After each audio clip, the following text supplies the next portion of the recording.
camera and ayan, let's open our camera and be fully present no in this small gathering before the holidays kick in really.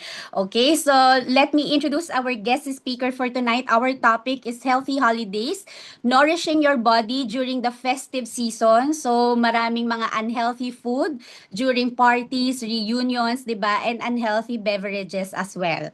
Okay. So this is really a very important talk to share nutrition strategies to prevent stroke and heart attack kasi mataas po talaga ang cases, hospitalization, no, mga naa-admit due to stroke and heart attack during holidays. Okay, so we're very glad that we're able to have Dr. Carl Ngan, a practicing physician in lifestyle medicine, graduated top of the class in medical school, a registered medical technologist, and of course, most of us for sure know her already, no? Kasi nakikita na natin siya in social media across Facebook, TikTok, and Instagram with 800,000 plus followers. Grabe, 'di ba? So, let me welcome and let us all welcome, 'di ba? Let's type in the chat box. Welcome, Doctora Carl. Hello, Doctora. Thank you so much for being here. Hello, good evening, everyone. I'm so glad I was given the chance to share a little bit of knowledge for the holidays. Kumbaga, tiny gift ko na yun for everyone. I wish lang meron mga ganito on a larger platform. Pero at least kasi itong mga to, exclusive lang to my patients and to the other brand partners para naman tulong na rin natin sa holiday. So, I invited some of my patients. Ayan, yung galing sa Indonesia. Meron din yung mga patient ko na nag-remission na for diabetes. Ayan, everyone is here. And new patients and old patients alike. So I hope with this simple health talk, may ma-impart tayo na pwede nyo rin i-share with your family para lahat tayo mag-benefit sa healthy, 'di ba? Sa healthy lifestyle. I mean, what is the best way pa to celebrate the holidays than to celebrate it with full health, 'di ba? Pagdating ng bagong panahon tuloy ng bagong taon, yun yung pinaka-best gift. Kasi isa lang naman ang tanong natin parati sa mga loved ones natin kung healthy o hindi. Kasi kung healthy ka, the possibilities are endless. Pero kung hindi ka healthy, nako, napakadaming problema ang nangyayari. Tama ba? Can you type yes if you agree? So ayokong lahat ng mga pasyente ko at mga loved ones and everyone in between magkakaroon ng problem with their health during the holiday season. So today, I'm going to share with you tips on how to improve your health during the holidays, this very challenging part of our lives. Lalo na sa mga nagpapaka-healthy, no? Tapos biglang darating yung mga unhealthy na mga family members tapos mase-set back tayo to zero. So paano na 'yan, 'di ba? So definitely meron tayong middle ground for everything. So let's just I'm going to allow me to share my screen. Ayan.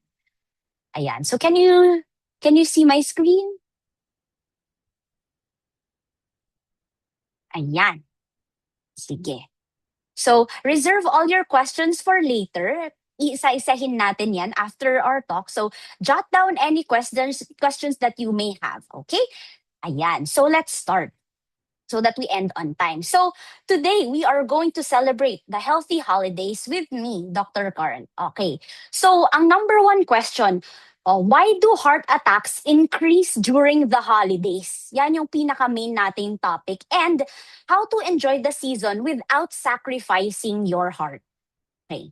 So the data is simple and clear. Larger studies show that during the holiday season na nagpe-peak from December 25 to January 1, mas marami ang inaatake ng puso and stroke. This is because, okay, the pattern is seen worldwide, hindi lang sa US, hindi lang sa Pilipinas, pati across Europe and other nations. Okay, mas marami talagang inaatake during this very festive season. Bakit kaya? Yun yung ano natin. So this is an article from the American Heart Association, okay, dated very recent, December 11, 2025, di ba?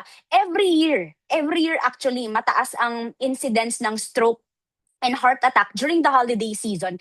Kaya kami dati sa hospital, natatakot kami kapag natapat yung duty namin ng New Year or Christmas kasi automatic, okay, automatic siguradong toxic kami sa emergency room. Kaya yun yung kinakatukutan namin. Ayan. So bakit kaya? Why this matters? Most holiday attacks are preventable. Ibig sabihin, pwede natin siyang maiwasan. Okay? This occurs in people with known or silent risk factors. When we say silent risk factors, minsan kasi may mga taong hindi nila alam na diabetic pa sila. May mga taong hindi nila alam na hypertensive sila.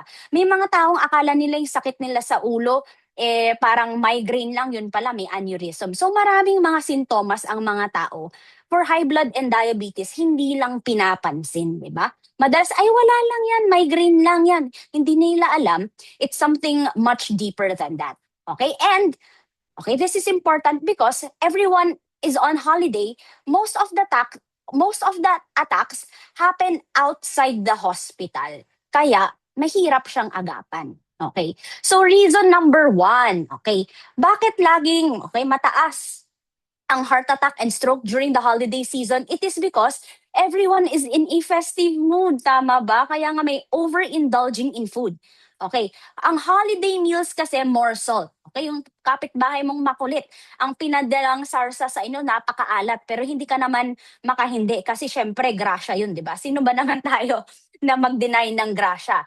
And more sugar. Lahat na ng klaseng dessert, lahat ng klaseng cake, lahat ng klaseng salad, mapa-Graham cake available during the holiday season, 'di ba? More salt, more sugar, and more saturated fat. When we say saturated fat, yan yung klase ng fat na naninigas on room temperature. Sino dito ang batang 90s na kapag nakakita ng lard, yung pinangluluto dati ng mga cake, pinangluluto ng mga pastries, ng bread, yung naninigas talagang parang ice cream, ganun kakapal yung oil na ginagamit for cooking? That's called saturated fat. Yan yung klase ng fat na dumediretso sa ating arteries. You can look here to your right. This is a normal artery dapat. Kaso, makikita mo, meron tayong yellow plaque or yellow na sebo. Iyaan ang plaque kung saan nanggagaling ang heart attack. Kumakapal yung ating blood vessels. Okay, dumidikit ang sebo from all the lechon and fatty food and processed food that we keep on eating. Pakapal yan ng pakapal.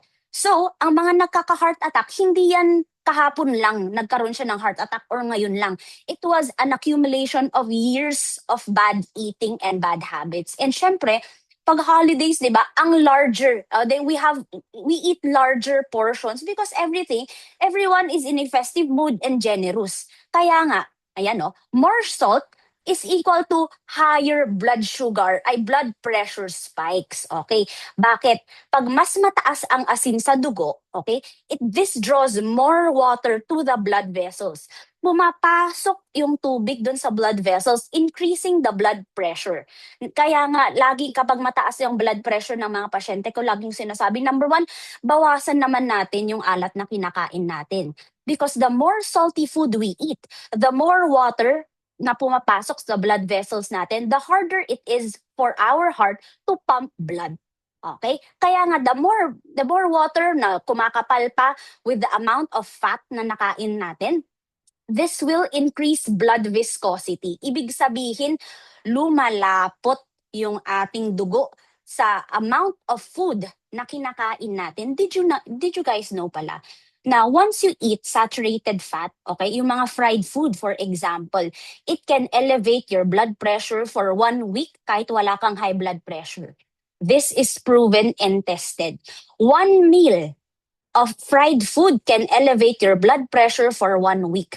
Kaya nga, ang sinasabi ko sa pasyente ko, you can only eat fried food once a week because it will take your body 1 week to at least eliminate 75% of the bad effects na nakain natin. And lastly, itong plaque instability, ito yung important because sa sobrang lapot ng dugo, if it hits this peak, itong parang peak nung plaque natin, pag nabutasan yan sa sobrang lapot ng ating dugo, sobrang bilis ng dugo dito, diyan tayo nagkaka-heart attack. Now that, di ba, in a nutshell, hindi mo na kailangan mag-med school.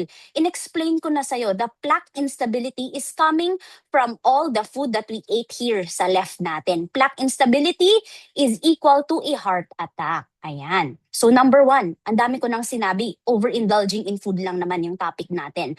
Number 2, alcohol overload. Ang effects kasi ng alcohol, kaya nga mapapansin nyo, sa World Health Organization, hindi na recommended uminom ng alcohol during the holiday season or kahit anong beverage pa na may alcohol for that matter kasi mas marami siyang toxic effects kesa sa positive effects. It even raises your blood pressure. At least 10 millimeters mercury yan with alcoholic beverages. And, di ba, sa sobrang toxic ng alcohol, it also triggers abnormal heart rhythm. When we say abnormal heart rhythm, ang normal kasi na heart dapat labdab, labdab, labdab. Yan yung normal. Pero, kapag uminom ka ng alcohol, pwede siyang mag-labdarabdab, labdarabdab. Yun yung nakakatakot. Kasi doon sa time na labdarabdab, nagkakaroon tayo ng abnormality sa pagtibok ng puso, lumalapot mas lalo yung ating blood. Kaya, mas nagkakaroon ng clot na pupunta na naman pag sa brain, yun yung stroke. Pag sa heart, yan yung heart attack. Kaya yun yung iniiwasan natin when it comes to alcohol. Kaya nga, yung mga malakas uminom ng alcohol, yan yung unang-una talagang inaatake pagdating sa holiday season. And it also increases your risk for dehydration.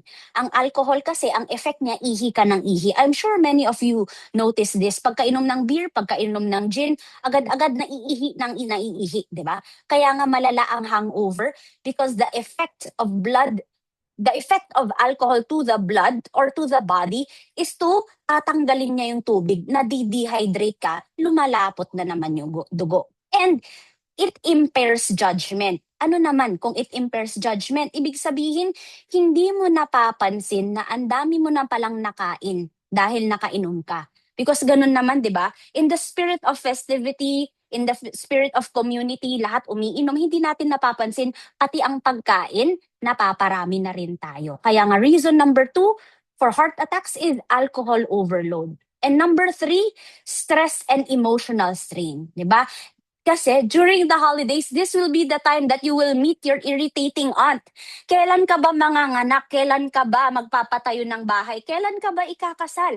Lahat ng very stressful na questions during the holiday natin nakikita. Because all the friends, all the families, everyone, di ba, nakatutok sa'yo. Di ba? Kasi may pressure din sometimes. O, kamusta ka na? And sometimes, yung mga kamustahan na yan, it's actually not very healthy. Lalo na kung hindi tayo sensitive dun sa current situation ng mga friends and family natin, it can cause stress. Okay, saan nanggagaling yung stress? Number 1, for my OFW patients, financial pressure. Kasi ang automatic na iniisip na mga family natin pag galing tayo sa abroad, ang dami-daming pera sa abroad. Pero pinaghirapan din yun, di ba? Hindi naman tumutubo ang pera abroad compared sa Philippines, di ba? So definitely, since sila yung nasa abroad, nasa kanila yung spotlight, may financial pressure during the holidays. Kasi kung sino yung kumikita, sila yung forced na magbayad ng mga handaan. We also have increased family conflicts sometimes, di ba? Nakita mo yung nakakainis mong pinsan, family conflicts, o minsan yung mga alitan sa family during reunions, hindi naman naiiwasan. And alam nyo ba, totoo, na kapag nagagalit ka, nakakaroon ng paninikip ng mga ugat sa puso. Yung paninikip sa ugat ng puso, ang epekto niyan, parang sinasakal niya yung puso mo. Para kang nagkaka-heart attack. Kaya nga pag nagagalit, totoo yung mga nasa teleserye na inaatake sa sobrang overwhelming ng galit or gulat kapag may nangyaring significant during the holidays or kapag nagtitipon-tipon. We also have travel stress. 'Di ba? Sino ba naman ang hindi mapapagod sa long haul flight, 12 hours, 'di ba? Tapos, marami pang namumuong na buo-buo na blood when you travel long haul kasi isa pa yan sa risk factor. And okay, huwag naman sana grief or loneliness because sometimes during the holiday season, diyan natin nami-miss yung mga pinaka-loved ones natin na pumanaw na. Kaya doon tayo nagkakaroon pa ng increase in loneliness. Kaya nga ang effect ng stress alone can increase your heart rate. Kaya nga, every time I meet with my patients, I always ask them, kamusta ang stress levels? Because when left unchecked, stress can be a very huge risk factor for heart attacks and stroke. Madalas hindi siya pinapansin, di ba? Stress lang yan. Pero, stress actually can precipitate a heart attack. Kaya it increases heart rate, it increases your blood pressure, and clot formation. Yung clot na yan, let's remember, yan yung mga bumabara sa heart natin and sa brain natin. And number 4, poor sleep, di ba? Sa dami ng festivities, sa dami ng mga games, kapag salo-salo, nauubusan tayo ng sleep because we want to catch up with everyone, lahat ng nangyayari. Ang nangyari, we have late nights and disrupted routine. Tumataas ang hormone na stress hormone called cortisol. Okay? Kapag mataas ang hormone called cortisol, tumataas na naman yung blood pressure natin. Ang how our body reads stress kasi is someone is going to attack us, kaya kailangan taasan natin yung blood sugar natin, taasan natin yung blood pressure natin. Pero yung stress lang pala galing sa poor sleep. But our body does not know that. Our body just reads it as something we need to activate all alarms para tumakbo tayo from a predator like from ancient times, di ba? So ang nangyayari, tumataas ang stress, tumataas din yung risk natin for heart attacks. And we also have higher blood pressure in the mornings and increase in heart strain. Kaya ang effect, yung sleep deprivation is a major cardiovascular risk factor. Kaya lagi ding important na during the holidays and especially during the holidays, bumawi naman tayo sa sleep. Did you know na one night of poor sleep, kailangan mo ng at least 3 weeks para mabawi yon? So, kung puyat ka for the past few weeks, kulang pa yung holidays para makabawi with all your sleep. And imagine, you aggravated it by compounding to the poor sleep that you had during the holidays, dun sa working days mo, di ba, nadali na. Kaya nga, number 4, poor sleep also aggravates our cardiovascular risk factors. Reason number 5 naman, skipping medication. Sino dito ang may kakilalang tita? Okay, ayoko muna mag-take ng medication, bakasyon nga ayoko nga mag-take ng medication. Pwede naman siguro 5 araw, wag lang akong mag-take, 'di ba? Common holiday mistakes. Forgetting blood pressure meds, skipping your statins. When we say statins, ito yung maintenance na iniinom natin before bedtime kapag mataas yung cholesterol. Hindi yan basta-basta tinitigil because this can disrupt yung sebo na pinag-usapan natin kanina. Pag bigla nating stinap yung statins, madidisrupt yung sebo, pwede siyang makakause ng clot formation. Kaya isa pa yan, skipping medications. Pangatlo, running out of prescription. 'Di ba? Kasi madalas, maaga na nagsasara, lalo na December 25, nagko-close na yung mga pharmacy ng mga maaga. Saan tayo kukuha ng maintenance? Wala. Every store, every pharmacy is closed. And ayan, bakasyon muna sa maintenance. Sino dyan ang may kakilalang ganun? Porket nasa vacation, hindi na dinala yung mga medication. Kinalimutan na lang. Nag-holiday din dun sa mga responsibilities. Di ba? Hindi dapat ganun. Kaya nga, again, the effect, this significantly raises the heart attack risk. Kasi mataas na nga yung blood pressure mo, mataas na yung blood sugar mo, tsaka yung cholesterol, hindi mo patinik yung maintenance. Ano na lang mangyayari? Kaya, don't skip your maintenance medications. Always remind your loved ones to take it. Reason number 6, delayed medical care. Yan yung madalas na naabutan namin sa emergency room. Ay, ang madalas kasing dahilan, holiday lang naman yan. Wala naman, ano lang to, nasi-stress lang ako, wala lang tong nararamdaman ko. Bukas na lang ako magpa-check up dun sa pangangasim ko. Pero actually, did you guys know, meron akong very, hindi ko makalimutan yung pasyente ko noon na sabi niya, parang hindi siya natutunawan, yun yung pakiramdam niya. Pero sabi nung anak niya kasi na nang med school, Kapag hindi natutunawan ang isang taong may high blood, ang isang taong may diabetes, this could be a heart attack. So buti na lang, dinala niya yung tatay niya sa emergency room, and lo and behold, when we run the ECG and yung mga blood test niya, meron siyang major heart attack na mask lang doon sa sinabing pangangasim. So it could be parang kala natin very minor lang, pero in people who have risk factors during the holidays, huwag natin yung binabaliwala. Okay?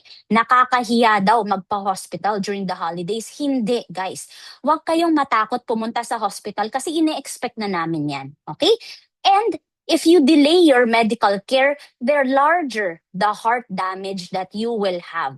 The larger the heart damage, the higher your risk na hindi ka naaabot sa New Year. Okay, so let me show you what this looks like. This is the artery. Okay, this is the blood vessel and this is the blood clot.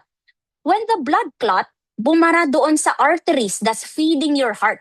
Syempre yung heart maraming dugo yan, pero meron siyang maliliit na tubo na nagsusupply din ng pagkain doon sa mismong heart natin. And if these tiny heart vessels nabarahan ng cholesterol, nabarahan ng too much lechon, leche flan, and graham cake, kumikitid yan, nagkaka-heart attack. And you can see here, kapag biglang nabarahan yan, small part of your heart dies. Okay? Pwede pa yan mabalik kapag naagapan sa hospital. But imagine, 3 hours na, 4 hours na hindi mo pa dinala sa hospital. Instead of ganito lang kaliit, kalahati ng heart na mamatay. Kaya sometimes hindi na sila nagigising. No? So that's the sad reality. Let's not forget na simple symptoms of patients na maraming sakit, hindi yan binabaliwala. Okay? Do not delay medical care. Kung may nararamdaman, pumunta na agad sa ospital. Okay. So, can anyone guess ano diyan ang pinaka simptomas ng heart attack? Is it A, chest tightness or heaviness? Is it B, jaw arm or back pain? C, shortness of breath. Okay, yung parang hinihingal, yung hindi ka nakaakyat ng hagdan. 4, cold sweats, yung parang hindi mo alam bakit kaya parang may masamang nangyayari, di ba? Yung parang kapag ninenervyos ka, yung kamay mo na linalamig na, tapos nagkakaroon ka na rin ng pamamawis dito sa forehead. Sudden fatigue or nausea, kasama ba yan? Okay, ay naulit, sorry. So these symptoms, actually, sino dyan ang symptoms ng heart attack? All 5 of these are symptoms of heart attack. Yun yung nakakagulat. Akala mo nahihilo ka lang, akala mo nangangasim ka lang, akala mo dyspepsia lang, heart attack na pala. Ito yung pinakakailangan nating i-watch out for. Akala mo pa nga mo lang yung sumasakit, pero kasi the distribution of the nerves ng heart natin nakadwire sa jaw area natin. So, it does not mean kung left lang yung masakit, wala lang yun. Left or right, it's the same. Left arm, right arm, it can still be a heart attack. Okay? Most common lang yung left-sided pain when you have a heart attack, pero right-sided pain can also be a heart attack. Okay? So, wag natin babaliwalain yan.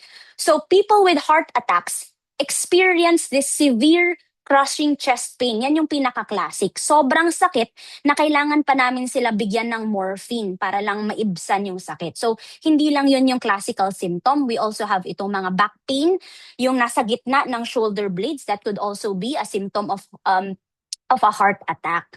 Ayan. Next. Okay, but the good news, okay, may good news naman sa lahat ng sinabi ko. You can still enjoy the holidays. Okay, wag tayong malungkot. Heart health is not about restriction.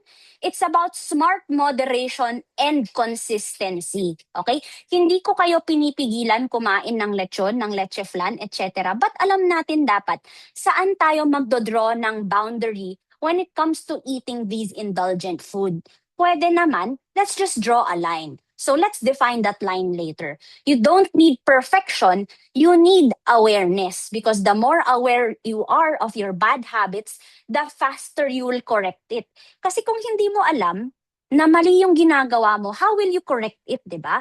Kung hindi mo alam na ang fried chicken everyday is masama, hindi mo siya isa-stop. Tama ba? Akala mo fried chicken protein, okay lang, masarap. Pero kung hindi ka nasabihan ng doktor mo na masama ang fried food everyday, hindi mo patitigil, di ba? So ngayon, we're just raising awareness on how to improve our holiday health. Okay, step number 1. Okay, you can definitely take pictures of the slides. Wala namang ano dito. Step 1, eat smart, not less. Paulit-ulit ko tong sinasabi sa pasyente ko. Hindi ko sinabing gutumin mo yung sarili ko. Sinabi ko lang, eat smart, not less. Ibig sabihin, start with veggies. If you are in charge of your holiday handaan, if you are in charge of your holiday menu, make sure na meron tayong gulay pa rin. Make sure na meron tayong chop suey, make sure na meron tayong kangkong, meron tayong mga roasted na vegetables kasama ng mga turkey natin or yung mga andoks natin or yung mga lechon. Let's just make sure na may vegetables. Huwag natin siyang kakalimutan. And kung papipiliin tayo, choose grilled over fried. Bakit? Kasi yung saturated fat, the amount of hindi ka naman nagbubuhos ng napakaraming oil when you grill food, 'di ba? Mas konti siya, 'di ba? Versus fried, pag deep fried nako guys, talaga nakakatuwa nga may pasyente ako kanina. Ayaw na niyang kumain ng butter kasi dati na-enjoy niya. Tapos na-feel niya parang nung natikman niya na yung butter, parang hindi niya na malunok. Nako-consensya na siya ever since kwento ko sa kanya ang bad effects ng butter. So, ganun din dapat. And then, taste everything. Pero do not overfill. Ibig sabihin, tikim ka lang konting graham crackers, mango graham, tikim ka ng konting buko pandan, tikim ka ng konting ganun. Pero, huwag mong pupunuin yung plato mo. Okay? So, sometimes kasi pag nasa buffet, di ba, parang pwede nang pagkasyahin sa 3 plato yung kinukuha sa buffet. Okay guys, walang humahabol sa atin. Huwag tayong scarcity mindset pagdating ng holiday season. Hindi tayo mauubusan. Pwedeng konti-konti lang yung kainin natin, okay? Next, watch out for sauces and salts. Kasi 'di ba, masarap ang lechon, sobrang daming sarsa. Pero ang hindi natin alam, those are also hidden calories, very high in fat, yung mga mayonnaise natin, yung mga hinahalo sa chicken salad, yung mga hinahalo sa fruit salad. Sometimes other people put dairy whole cream milk tapos may mayonnaise pa. Nako, very high in saturated fat. You can just eat 1 to 2 spoonfuls, pwede na siya. Wag na nating sobrahan. And must do, enjoy food, just control the portions. Okay, just control the portions. Wag naman yung maliit lang na piraso. Pwede naman 2 subo, yung natikman mo lang, pero definitely, hindi ka na dun mabubusog. Okay? Step number 2, drink responsibly. Okay. How? Okay, paano? Paano natin gagawin yung drinking responsibility? Drinking tip number 1, alternate alcohol with water. Okay? Balikan natin yung sinabi ko kanina because the effect of alcohol in our blood is dehydration. And our body mistakes dehydration as hunger. So, pag nangyari yon, kain tayo ng kain. Kahit hindi pala tayo gutom, dehydrated lang pala tayo. So, during the holidays, if there is one tip that I can, sa mga mahilig manginom, is to also increase your water intake. 'Di ba? Pagsabayin naman natin yung healthy tsaka yung hindi unhealthy. Okay? Hindi lang yung puro unhealthy yung ginagawa natin. Also, increase your water intake so that we stay hydrated. And number 2, set a personal limit. Okay? Bago pumunta sa isang party, okay. Today, for the holiday, maximum ko na ang isang bottle of beer and 2 shot ng kung anumang heavy liquor ang meron. Go in with a plan. Okay? Do not go to a party lalo na kung may high blood, lalo na kung may diabetes. Go to special occasions with a plan. Set your limit, set your boundary. Okay? Next, avoid binge drinking. Okay?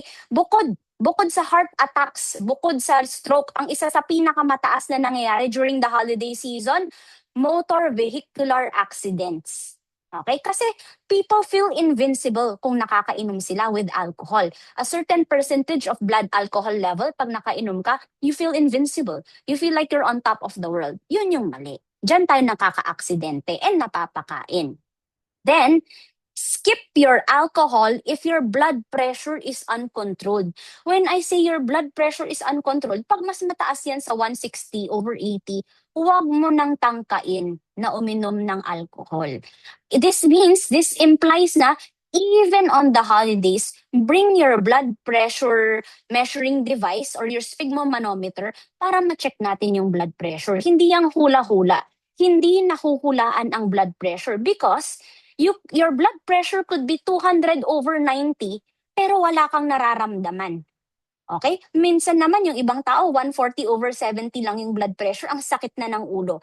So it's very different for very different people. Pero, ang hindi natin pwedeng asahan is may sintomas parate ang high blood pressure. Kasi madalas, wala siya. And it almost always strikes when we least expect it.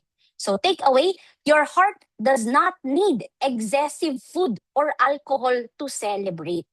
We celebrate with the people and not with alcohol, di ba? We celebrate the community, we celebrate family. Yun yung sineselebrate, hindi yung presence of alcohol. Ayan. Step number 3, move daily. Hindi dahil during the holidays na hihiga na lang tayo 4 to 6 hours straight para makapagpahinga. Okay? Hindi yun okay. Did you guys know na 3 weeks na nakahiga ka lang? 3 weeks, let me repeat. 3 weeks of physical inactivity is worse than 3 decades or 30 years of aging. Ganon kalala. Okay? Ganon kalala ang hindi gumagalaw. So imagine for prolonged periods of time, hindi ka gumagalaw, tapos napapagod ka pa. Why? Ask yourself, hindi ka naman nag-marathon. Bakit pagod na pagod? Ibig sabihin, very mahina na yung heart natin. Konting galaw, pagod na agad. No, you should question yourself kung bakit ganon. So, ang movement tips natin during the holiday, I'm not saying magsasubscribe tayo sa CrossFit na class, pero just walk after meals. Very simple gagawin natin.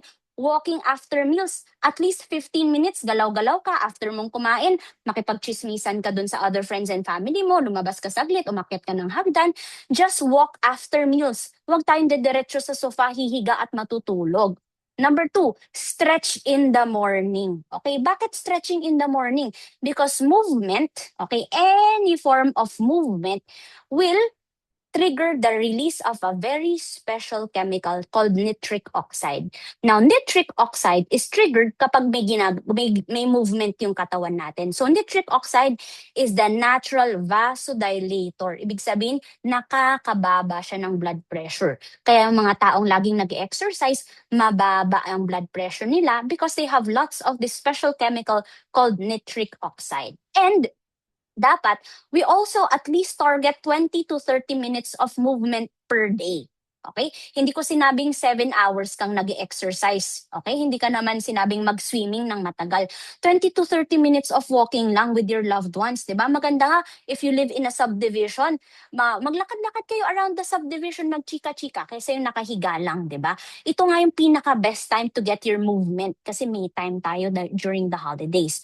So the effect of moving daily, it improves your blood pressure, this improves your blood circulation, and blood sugar control. Okay, blood sugar control. Kasi after a meal, sobrang bilis tumaas ng blood sugar natin. Ayaw natin yun. Kaya dapat lagi tayong may movement after we eat. Number 4, protect your sleep. Okay, sleep tips. Keep a regular sleep schedule. Okay? During the holidays, pwede naman siguro na 12 midnight until 8 a.m. i-protect natin for sleep. Huwag naman yung matutulog tayo ng 3 a.m. tapos magigising tayo 11 a.m. Dapat ang tulog talaga natin will be overnight. Matutulog ng gabi, magigising ng umaga para hindi na-stress yung katawan natin. Yun yung normal circadian rhythm or yung normal na body clock ng ating katawan. Number 2, limit late night screen exposure. Limit. Bakit? The blue light that is emitted from your screen, this inhibits the production of melatonin. Melatonin, that's the natural hormone that induces sleep. The more you subject yourself to the blue light coming from your screen, mas nai-inhibit yung sleep mo. Okay? Kaya bawasan natin yan.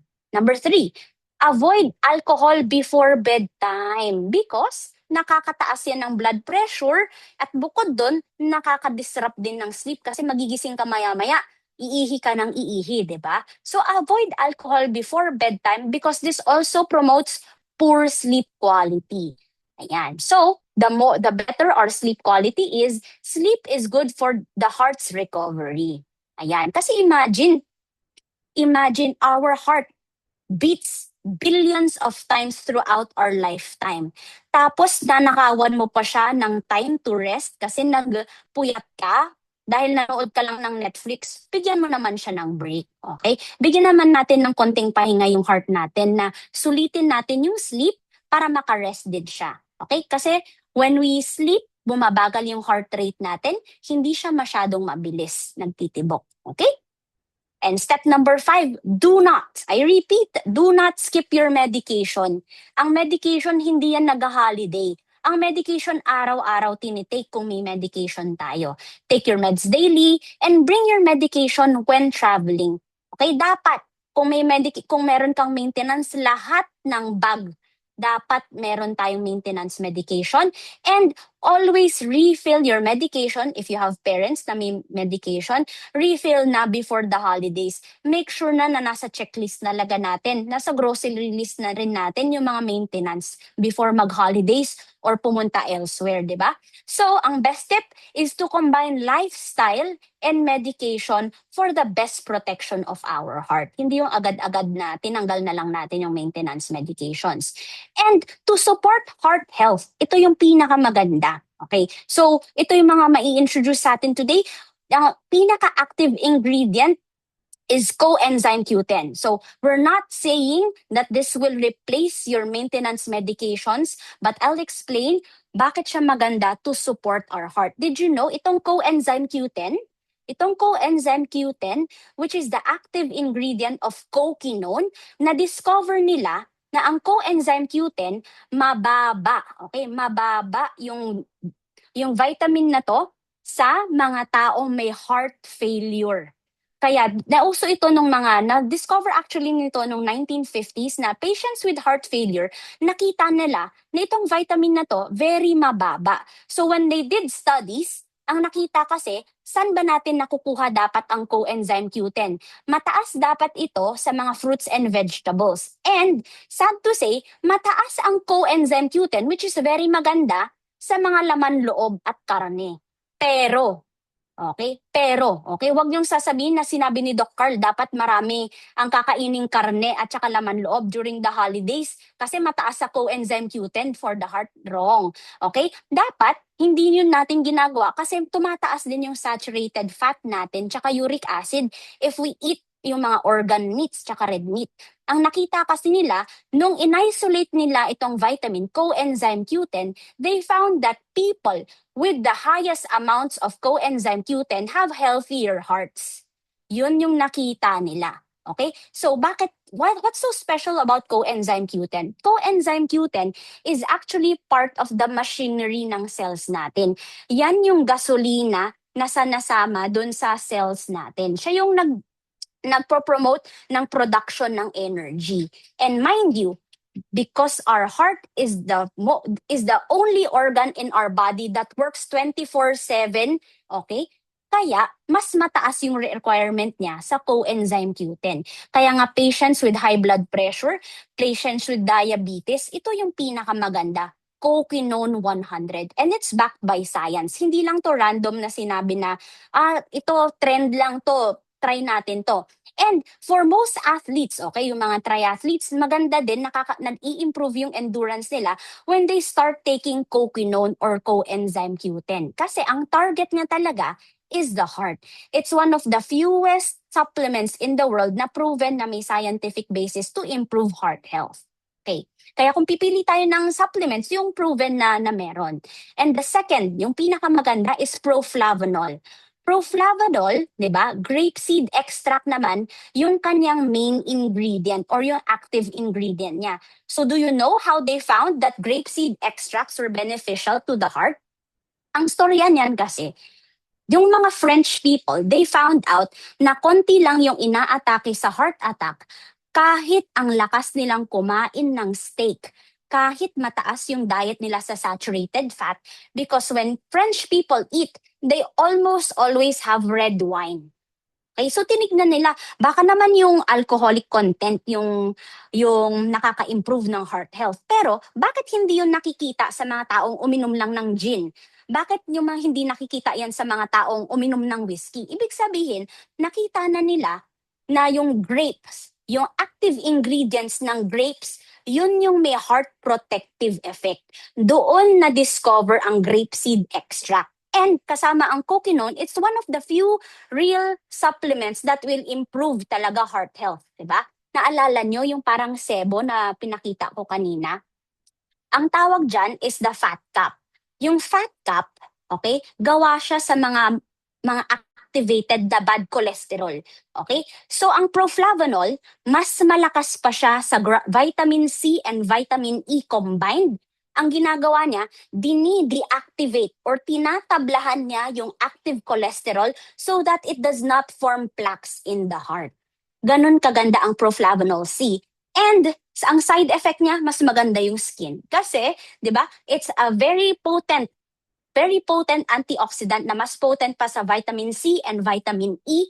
Kaya nakita nila, yung mga nagtitake din ng proflavanol, ang ganda din ng skin. So I also take that religiously for my skin. Wala naman akong heart condition, pero nakita ko ang ganda din ng effect niya. So why not, di ba?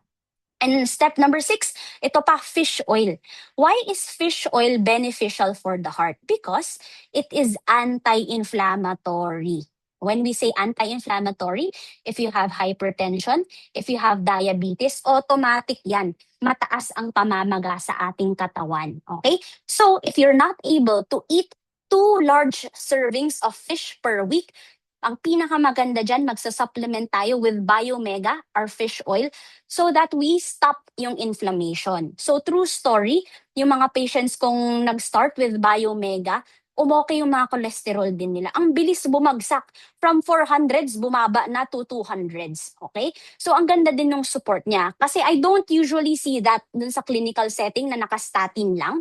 Nung sinabayan namin ng fish oil, ang ganda, bumagsak talaga siya. And lastly, okay, yung multivitamins natin, yung Cell Essentials, this is a very good supplement because it is the only supplement in the entire world na walang nakalagay na no approved therapeutic claims. Because it is the only supplement talaga that has been proven to treat and prevent vitamin deficiency. And yung pinakamaganda dito, if you are not able to commit yet to a fully plant-based diet, ang pinaka-okay talaga, we get all the nutrition coming from plants. Kaya important mag-supplement with vitamins and minerals. Ang special pa dito sa vitamins na to from USANA, it is the only multivitamin that can lower blood cholesterol, which has talagang nakakagulat, di ba? Multivitamin na nakaka-lower pa ng blood cholesterol. So overall, we've discussed about everything dun sa habits that harm the heart. We even talked about the support sa heart. So with that, I will end my presentation now with this. Who should be extra careful? Okay, sino ang mag-iingat? Dapat yung mga taong may hypertension, yung mga taong may diabetes, because meron na tayong mga plaque formation sa mga dalawang to. Mataas yung cholesterol, smokers and vapors, dun sa mga may family history of heart disease, and yung mga inatake na sa puso dati, yan yung mag-extra careful talaga tayo. Okay? Because we already have pre-existing na plaque sa heart natin, wag na natin siyang tusukin. So let's stay healthy and support our heart ng tama. Ayan. So, enjoy the holidays and celebrate with the family. Eat, laugh, and rest. Okay? So your heart is coming with you into the new year. Yan yung goal natin for 2026 para maging healthy tayo. Ayan. So actually, that ends my presentation. Thank you for listening, guys. I'll stop my screen share Thank you na. so much. Thank you so much, Dr. Carl. Ayan, can Thank you we po. all unmute, di ba? And say our deepest gratitude to Dr. Carl. Thank you so much, Dr. Thank you Maraming for salamat, this Doktora. free Grabe. webinar, Thank you. Doktora. Ang Thank you, dami-dami Doctor. naman. Alright, God and bless I you more, think Doktora. Thank you. hindi na daw magno-noche buena. Pwede naman mag-Noche Buena. Isama lang natin ang chop suey sa ating Yes. menu. Nutrient dense pa rin. Tama. Thank you so much, Doktora. Again, we have a lot of learnings tonight, no? Ang dami kong mga napulot, ang daming trivia, di ba? And for can share this, 'di ba, yung mga napulot natin sa mga loved ones natin. And the floor now is open for Q&A. Ilan ang pwede nating ma-take, Doktora, na questions? Siguro 3 lang. Yan, so mga 3, ayan. So prepare your Mm-mm. questions as we end, no, our webinar. So this is the time. Okay na yung mga nasa Yung mga isip mo. burning Ay, questions nyo, go. yes, correct. Ma-i-ask away natin. Fire away, di ba? Ayan. So, sino pong gusto magtanong? You Parang can, nagulat sila, wala silang questions. Ang dami kong sinabi. Baka natakot yung mga tao dun sa mga sinabi ko about the heart. Pero I'm just increasing awareness. Huwag tayong matakot. Awareness yeah. is key. Yes. First step talaga, no, Doktora, para we can integrate yung healthy lifestyle or we can have yung mga simple changes, 'di ba? Kasi hindi naman siya kailangan complicated or kailangan intense kaagad. We can Yes. start small, yan. Oo. Ang iniisip kasi ng tao, Alright. kailangan complicated yung mga steps. Pero actually, it's the tiny steps na lagi nating ginagawa that count. Ayan. So, walang questions. Pop quiz. Charot. Hindi, joke lang. Ayan. So, may habol in 3, 2, 1. Ayan. Clear na Kinancel na yung daw. Noche Ayan. Buena order. Ipadala dito. Charot. Ayan. Okay, so last one. Ayan si Tita Fedelina, all the way from Hawaii. May question ka, Tita? Parang nag-unmute ka. Okay. You can raise your hand and unmute if you have questions that you'd like me to answer. Ibig sabihin, Doktora, klaro. Wow, I love it! Hopefully, ma-share nyo din sa loved ones nyo yung mga tiny tips natin for improving our health and maintaining our health during this very festive season. Yes, Doktora. Thank you. Ayan. Ayan, si Tita, meron question? Ayan. Go ahead. Sige, you can unmute. Question, naintindihan ng directly. Klaro. Okay, walang question. Oo. May nag-raise pa kanina. Chris, were you raising your hand? Nakita ko yun. Yes, Charot. Doc. Pero hindi Okay, ako nagpapatanong yung kapatid ko. Sige, ano yon? Pwede daw po bang isub yung air fryer sa oil frying? Better. Better ang better ang air fried na walang oil kaysa yung deep fried talaga. It's actually kapag kasi free-fry natin in high temperatures yung oil, mas nagkakaroon siya ng negative pang chemicals aside from the oil eh. So yung air fry at least na-cut in half. Okay? Ang air fry hindi naman siya totally 100% healthy, but definitely it's the better choice when we compare it to yung fried food talaga sa oil. Kahit olive oil everyone, kahit olive oil kung fried din yung food mo walang sense. Okay, let's just clarify. Ayon. Thank you for the very wonderful question. Thank you, Miss Chris. Ayan, itatanong ko pa lang naman sana, Doktora, kung ano yung choice mo sa oil. Pero parang hindi na lang. But yes, if you Kahit can anong oil, answer. kung i-fry din natin, wala ding ano. So yung mga olive oil, maganda kasi yan sa salads. But if we are going to use it in high temperatures, mas maganda yung mga may high smoke points na oil, like avocado oil, canola oil, yung mga ganon. Pero otherwise, kung use din natin siya to fry, di wala din. Tabla-tabla lang lahat sila pag dinip fry natin.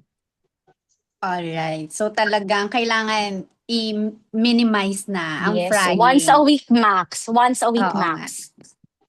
Ayan. Ako pwedeng. May tanong Sige na po, sure. ang ginagamit ko pala ay Salad Master pag nagpiprito. Hindi kami Mm-mm. gumagamit kahit anong oil.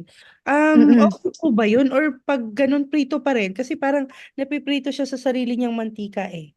So, iniisip ko po kung okay lang po ba Oo. yung... Depende dun sa kung anong linuluto. So, kunyari yung salad master, kung vegetables yung sinostay, definitely very good. Pero if yung linuluto din natin is pork chop, liempo, definitely yung oil na nanggaling sa food, it's still fried. So, Apa. hindi pa rin siya okay. Ah, Mm-mm. thank you. Thank you for that question. Ang ganda din nun. Patient ko din, si Miss Samantha. Po. Doc, pwedeng isa pa po. Sorry. Let's go. O sige, Darna. Hello po, Doc. Kasi po yung husband ko po, 8 years siyang nag-stop ng maintenance. Tapos ngayon po, Oo. sinusumpong siya. So, Ako naninikip na po inatake yung sa dibdib puso. niya ngayon. Ako yung natake sa puso dun sa sinabi 8 years tinigil yung maintenance. Pero, oo, ano yung question? Kung pwede po ba siyang mag-take ng, flavan at saka fish oil, pwede po bang pagsabayin yun? Pwede siyang pagsabayin. Okay, so Apo. all the supplements, they've been created to help each other. But definitely, hindi yun gamot ha. So maganda, since na-stop niya ng 8 years yung maintenance medications niya, I would advise to go back to your primary care physician para ma-check yung blood pressure niya. Okay, so kung na-address yun, pwede nating idagdag sa maintenance. But we're not promoting na may false claims na nakaka-improve siya ng blood pressure. Okay? Okay po, Doc. Thank you. Yeah. Po. Ayan, may nagtanong si Mentor Dayan. Anong masabi mo, Doc, sa keto diet? Bakit puro fry ang pinupush nila? Tapos good for the heart daw, nakakalito lang. That's actually really false. The only diet proven to improve overall health and heart health is a whole food plant-based diet. Si Oo. doktor. Ayun. Opo, yes po. Oo. So, na-distract ako. Ano yun? Oo. So, yung keto diet is very high in fat. It's not actually, hindi siya evidence-based for the heart. Okay? Nagawa lang siya dati, na-hype lang siya dati for other brain diseases.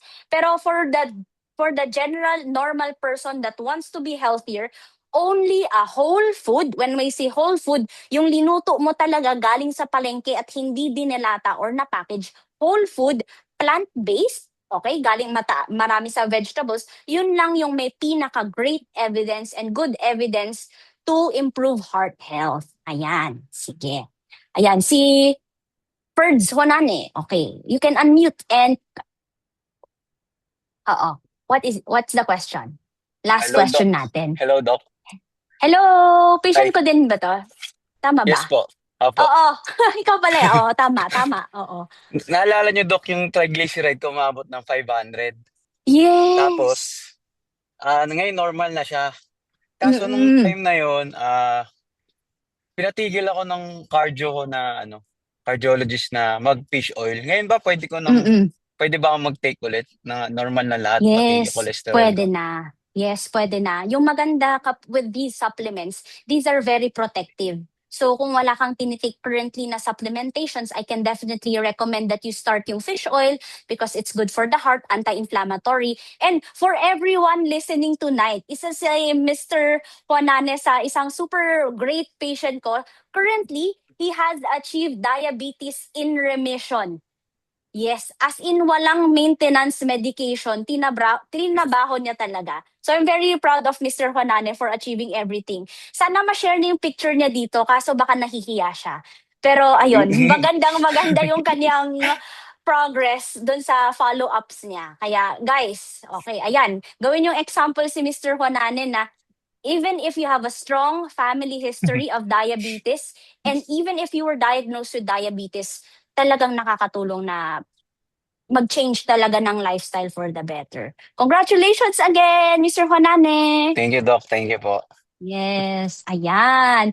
So, we've kinuha na natin lahat ng questions. Yes, Okay na Doc. tayo. All good. Quota na. Thank you so much, Doktora. Thank you. And thank you for the generosity to answer questions, no? So this is the time that we open our cameras, ayan, para Yes, ayan. makapag-picture taking tayo as we end the webinar session for tonight. And again, thank you so much, Dr. Carl, for opening your schedule for this. I know very busy Thank na, di you. ba? And to our participants, a pat in the back as well, no, for attending despite the busy schedule. All right. So if you guys are ready, give us your best smiles. Ayan. And I'll be taking photo in 3, 2, 1, and smile. Okay, got it. Thank you so much again, Dr. Carl. Thank And you. Thank you, Thank you, everyone. thank I hope you. may natutunan. God bless everyone Sana and sa, happy holidays. sana sa happy susunod na naman, Doktora. holidays. Yes. Bye-bye. Happy holidays. Thank you, Doktora. So you can follow, give Doktora follow no sa kanyang Instagram, TikTok, and Facebook. And if you want consultations, you can also message, no, Doktora. Specifically ba Facebook? More on sa Yeah. Facebook All kapag three pwede consultation. naman. Pwede Oo. naman. Oo. And her secretary will be plotting yung schedule, no? Yes. Ayan. Okay. Ayun. So, kung Okay. meron God mga bless for everyone. consultations. Thank you, Oo. Consult lang Doktora. kayo. Yes. Bye-bye. Bye-bye. Thank you so much, Doktora. So, this is a recurring event to all our participants. You can join in again every Sunday. But for next week, we will be taking a break because it's holiday season na talaga. We will be back in January. So, this is the same Zoom. So, you can just plug in every Sunday, 7 p.m. All right. So, ask the person who invited you if you don't know yet all the details. Thank you so much, everyone. This has been your host, Lyra, and this is Yusana, your health, your life, your way. God bless everyone. Happy holidays. Yes, Thank happy you, holidays. Madam. Merry Bye-bye. Christmas, Pogi.